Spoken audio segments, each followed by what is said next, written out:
Hey,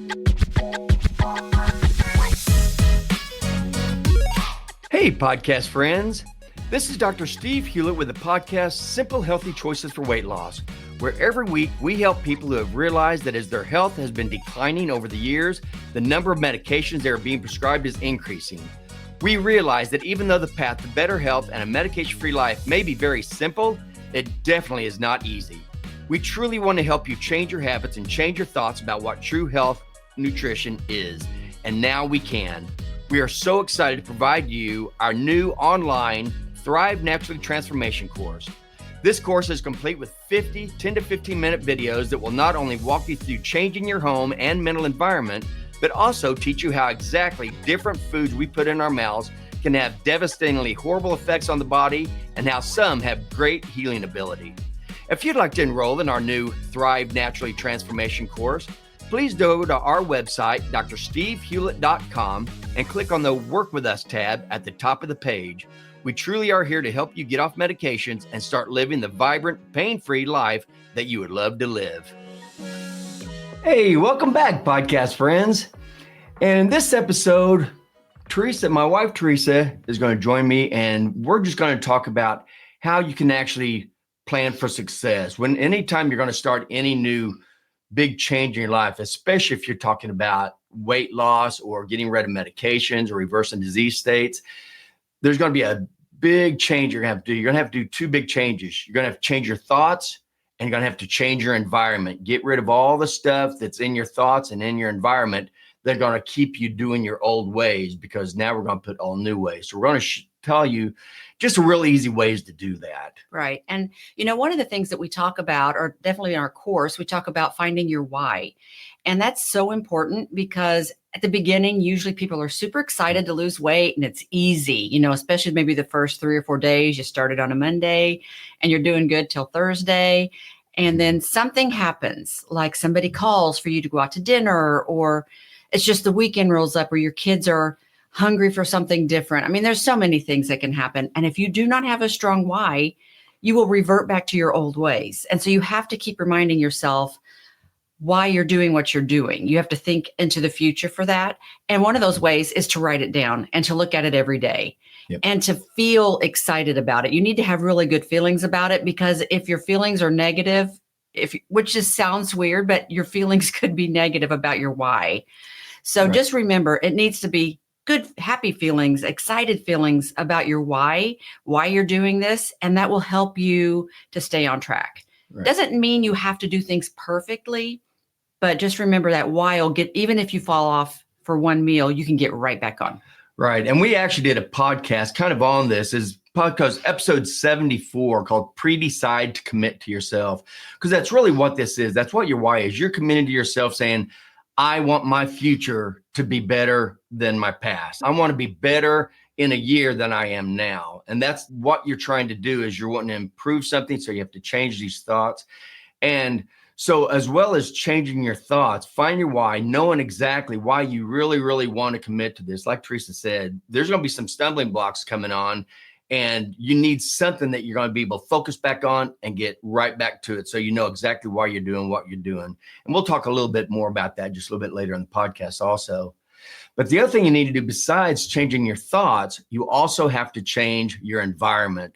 Because I guarantee if you are not at the health status you want to be, I bet your cupboard and your refrigerator is full of a lot of foods that you should not be eating. And chances are it's the food that's made you. If you're on medications, that's a good reason why. If you're obese, if you're overweight, this could be why also. So the first thing we do, because like we said, you will have stumbling blocks. You will have times of weakness at first, because you're trying to change your thoughts and trying to change your environment. So the best thing is just not even have those in the house to go back to if you start craving things. So what we recommend is clearing everything off your kitchen cabinets, maybe even your kitchen table, and just slowly start taking each thing out of your cupboards and your refrigerator, but each at their own time, but start taking things out one at a time and look at them and check them. You're wanting to see, is any of the food that you have in your cupboards, is it expired? And if you're like most people, chances are you've got a lot of food that's expired back in the back of your cabinets. So if it's expired, throw it out.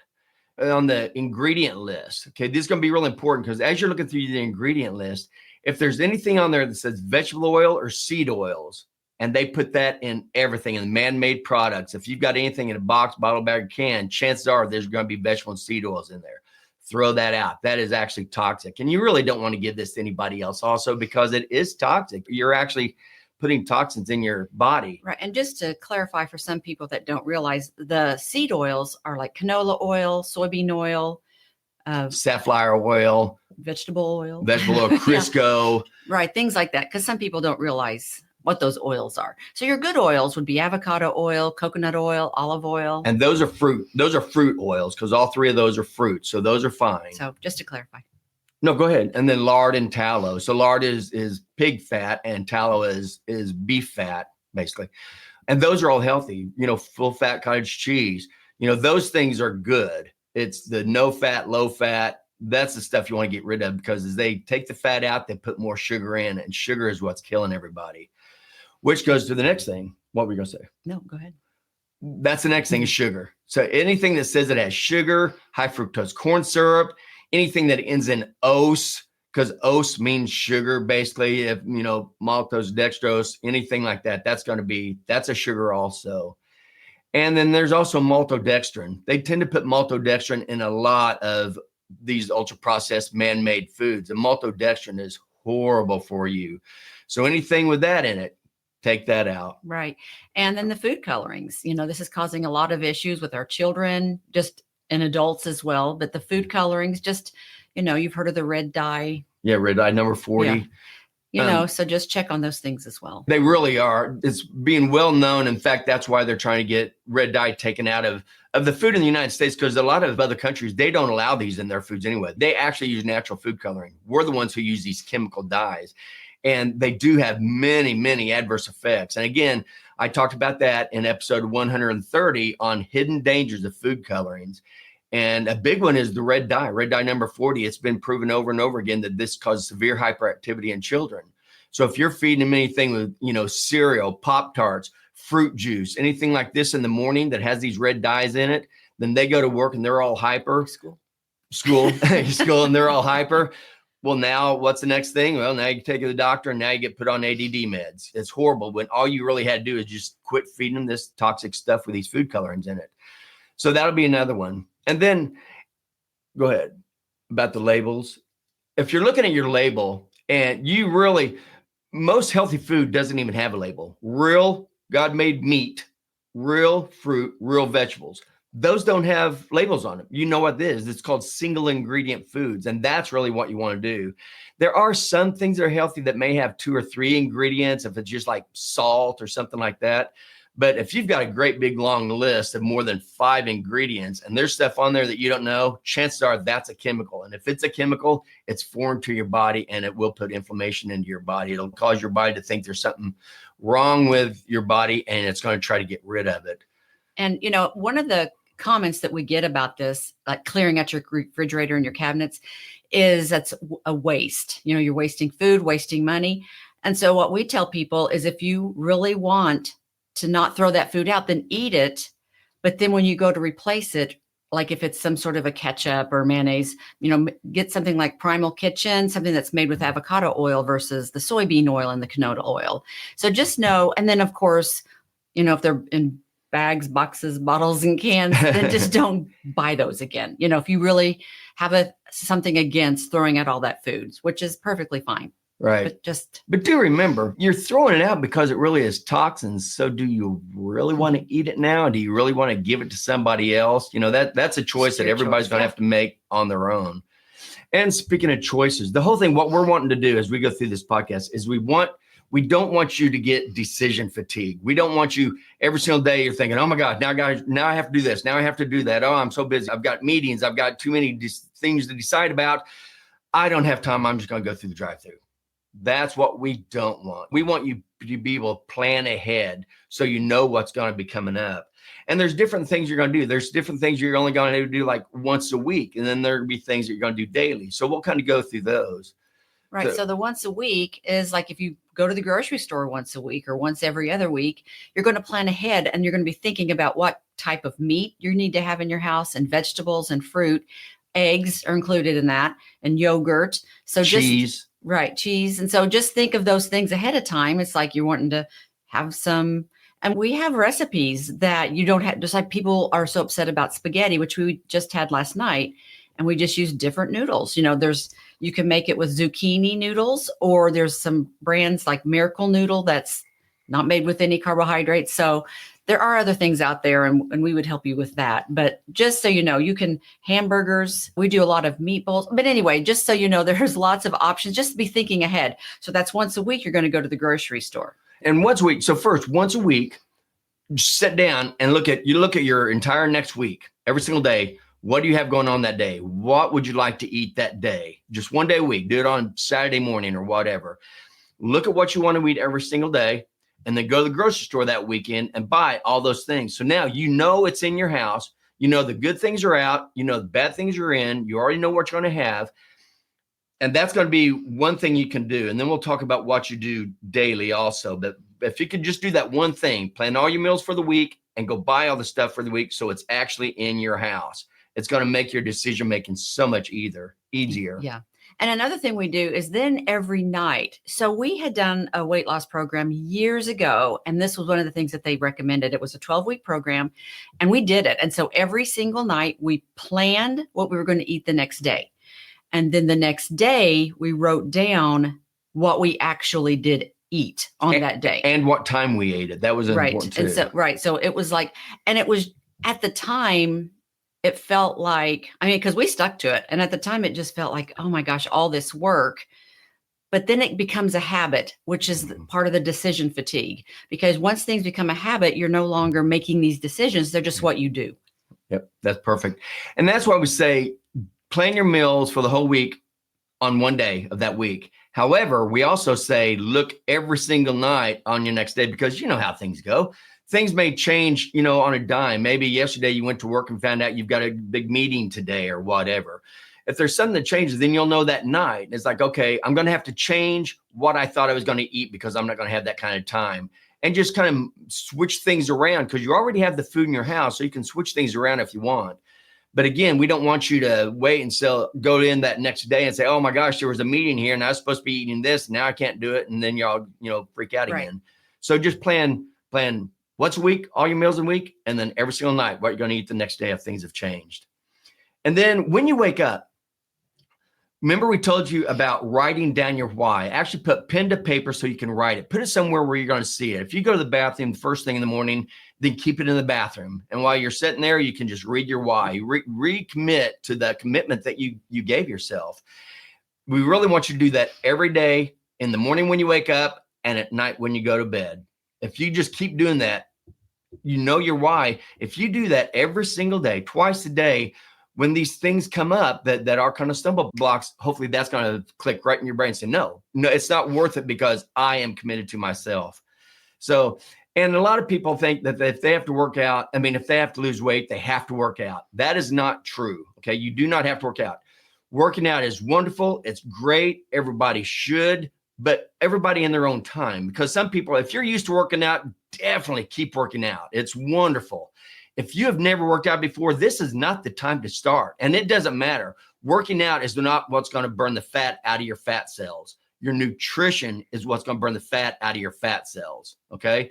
So yes, working out is excellent, but if you've never done it before, this is not the time. Get the weight off first. You'll start feeling better. You'll have more energy, and then you'll know when to start. Right. And then another thing is because you're trying to incorporate all these new things into your life. And so if you're doing way too many things, you won't do any of them. So just stick with the food for now and the planning, and then the working in the workout out, like going for walks, which now everybody should walk. Yeah, everybody should walk. That's not working out. Walking does so many great things for your body, just moving your lymphatic system, the system in your body that clears all.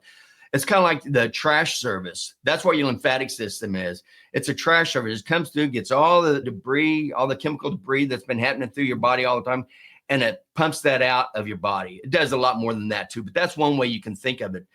But your heart pumps blood vessels. It pumps your blood through the arteries and veins.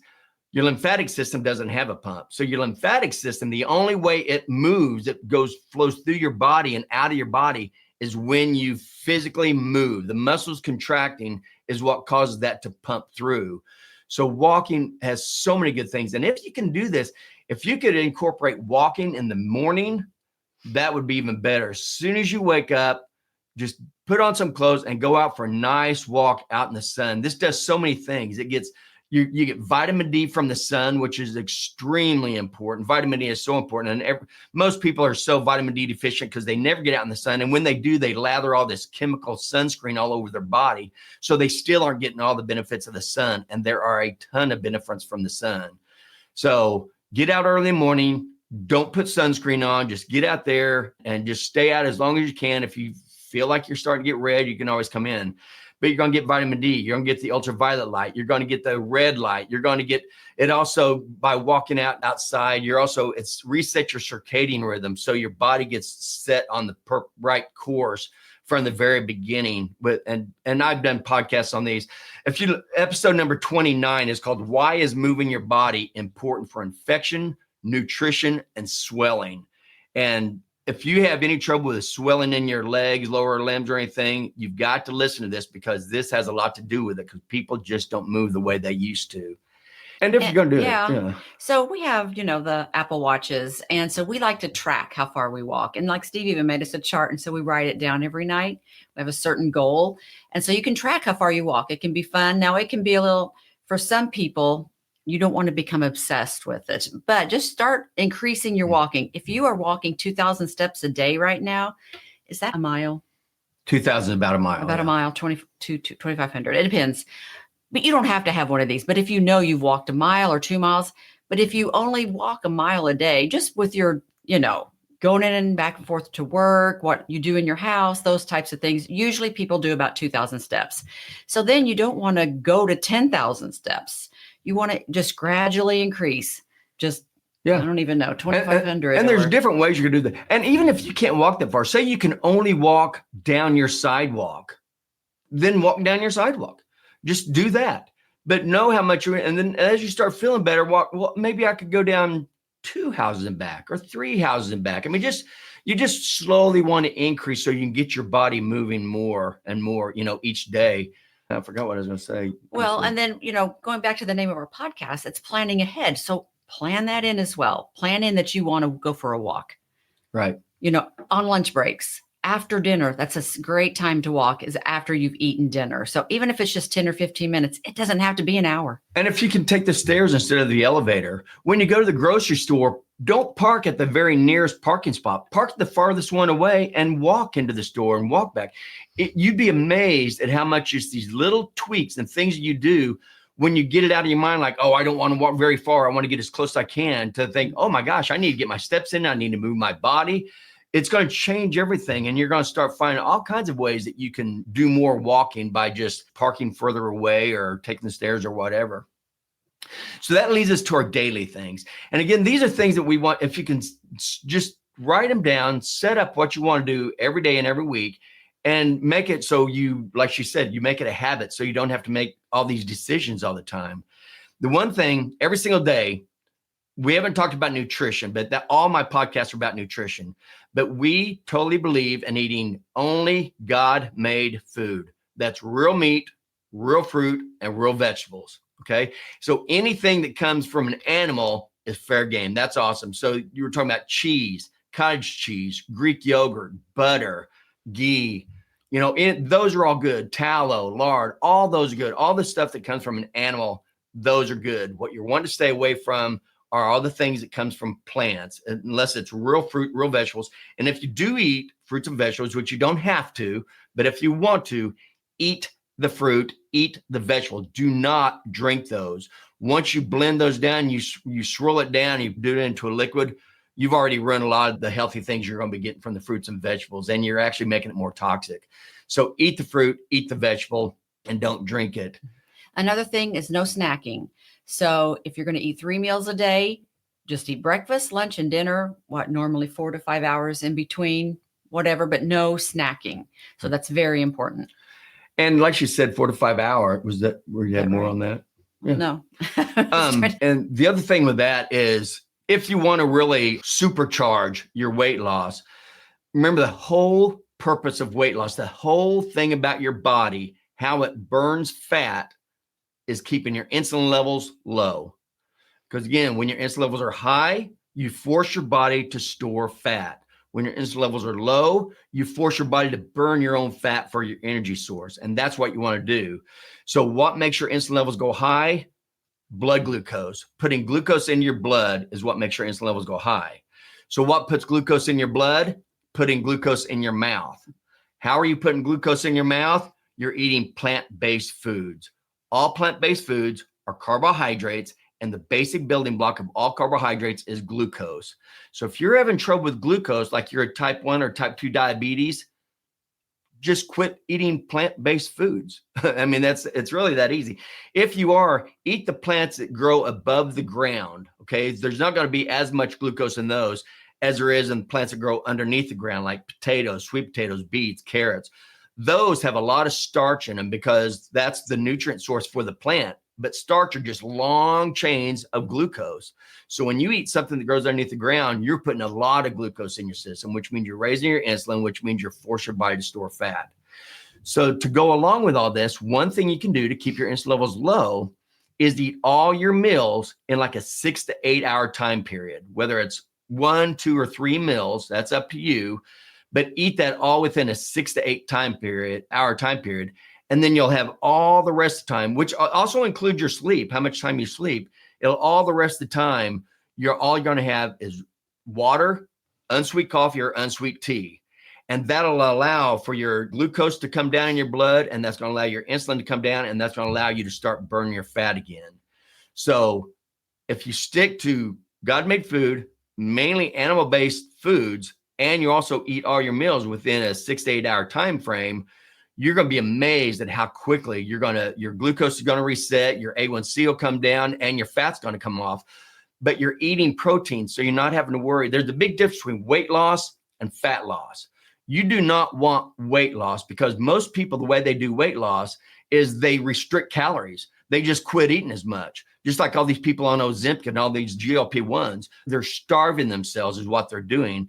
And so the body is going to be eating the fat for its energy source, but it's also going to be eating your muscle for its protein source. So you do not want to have your body eat your muscle for protein. So that's why you're eating the protein this whole time.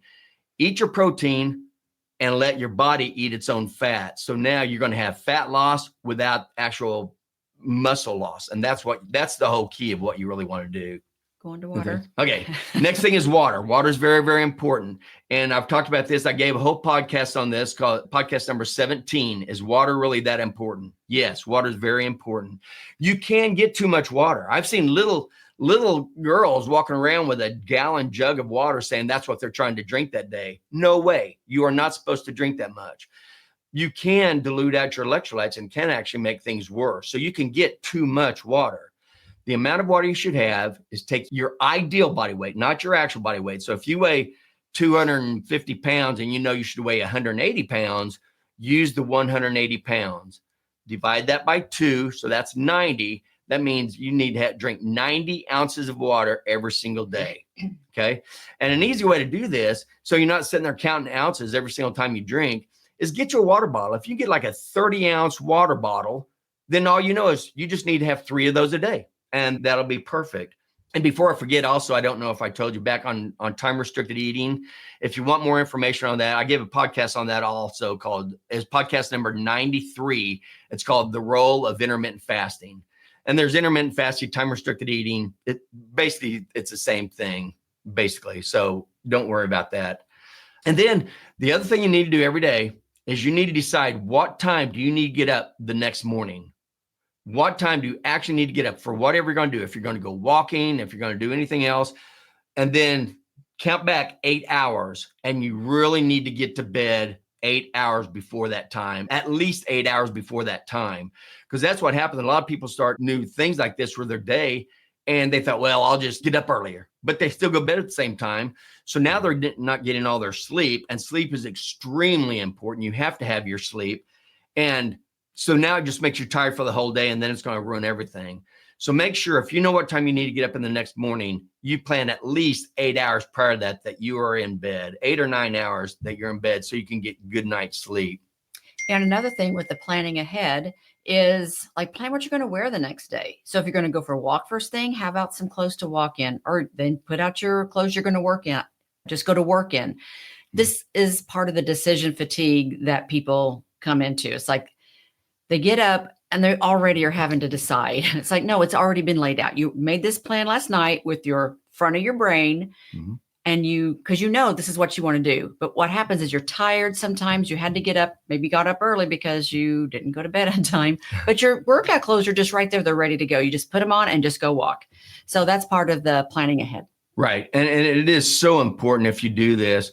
And the other thing it does is it gets thoughts out of your head, because a lot of times you're going to go to bed and you're ready to go to sleep, but your mind's thinking, oh, I've got this meeting tomorrow, what I'm going to wear tomorrow, what I'm going to eat tomorrow, what am I going to blah, blah, blah, blah. Write all that. Don't put it on a telephone or a computer yet, because you do have to watch out for the blue light and the blue screens, because that can affect your sleep also. So if you're having trouble sleeping, don't be on any kind of electronics before you go to bed. Write it down. If you want to switch it over to electronics the next day, that's fine.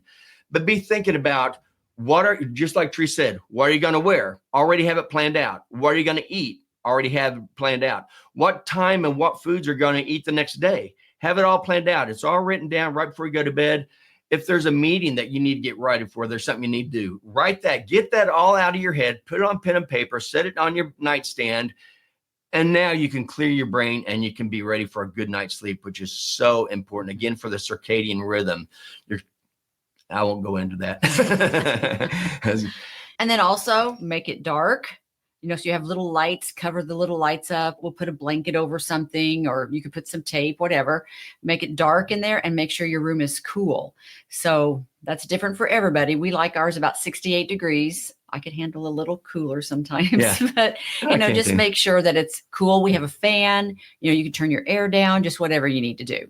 But light is important. Some people are extremely sensitive to light. So they even our son, it affects his life. He actually goes around and puts a little piece of electrical tape over all the little lights on like his smoke detectors and on his television or radio or whatever, in fans, any lights that just indicate that something is on. That was enough that is affecting him. So he just put electrical tape over there and just keeps it there. So those lights are gone. Some people wear eye masks, because of the light. As far as sound, that's up to you. Everybody is so different. Some people want it totally quiet. Theresa likes the sound of the fan. So now, after almost 40 years, I also will listen to the fan. So whatever works for you. Some people like the radio. Some people like television. But the white noise. Yeah, you want just white noise. And like I said, cold. Most people sleep better when they're cold. Your body's going to go through these temperature changes through the night, and cold seems to be one that people tend to sleep a lot better in. So is there anything else you can think of? I don't think so. Just the importance of planning ahead. I mean, I just, because we go through those spells as well. It's like we will get off track.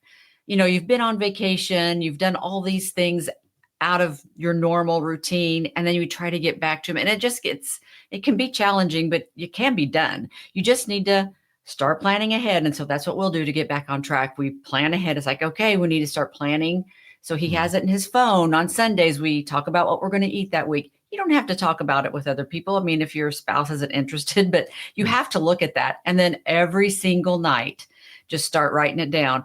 And I mean, we did it for 12 weeks that first time, but we probably could have done it longer. You think 12 weeks is enough, but it's like those old habits really are there. And that goes back to your why. Knowing your why. Why do you want to do this? Why do you seriously want to do this? Do you want to do this to lose weight, to look better in a bikini or swimsuit? Or do you want to do this because you're on a lot of medication? You're sick of being on medications? Are you doing it because you have pain in all your joints, or you have arthritis, or you have, gastrointestinal issues, or whatever it is? These can all be reversed. And these are being reversed by people all the time. Things that we always thought was chronic and you'll have these the rest of your life, like rheumatoid arthritis. It's not true. When you clean up your nutrition, you're going to be amazed at how much better you feel. And we've got so many people that we personally know that are talking to us that have reversed all these. Some people have been on diabetic medications for over two decades. And now all of a sudden they start eat clean, and they can almost be off all their diabetic medications within around 6 weeks, 2 months. They can be off all of it. It's amazing what you can do when you change your nutrition. And this is all the stuff that we're trying to get through to people, because I'm a doctor of pharmacy. I have been for over 35 years. And I was always brainwashed thinking that that's all you can do is treat symptoms anyway. Once diseases start, you can't do anything. So just keep give them all these medications to treat the symptoms. And that's a lie. That is not true. You can actually go back to the core of what's wrong, and it is your nutrition. But before you can do that, you have to change your plans. You have to change your thoughts. And remember what Theresa said, put feeling. If you're ever going to think about things, just like if you're thinking about something that happened in the past, you can think about it and learn from it, but do not put feelings. Don't put emotions to that. Because once you put emotions to it, your brain is going to suck to that area and you don't want it. So learn from it.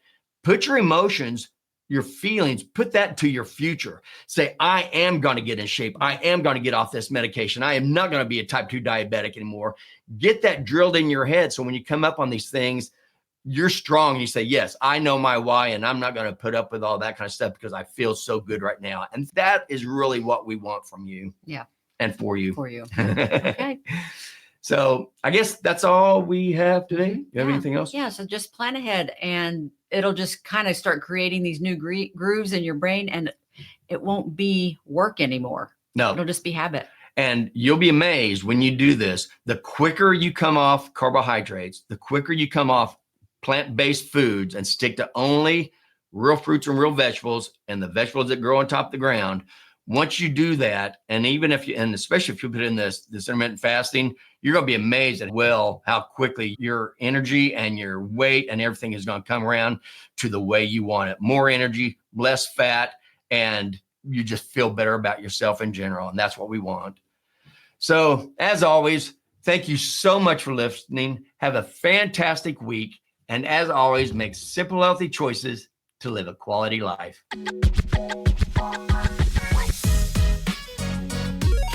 If you enjoyed this podcast, please hit the subscribe button below and be sure to tell someone else who may want to change their health path as well. And remember, if you would like to enroll in our new online Thrive Naturally Transformation course to help you reach your new improved health goal to reverse type 2 diabetes, feel great, and get off medications, we are here to help. Just go to our website, drstevehewlett.com, and click on the Work With Us tab at the top of the page. We truly are here to help you get off medications and start living the vibrant, pain-free life that you would love to live.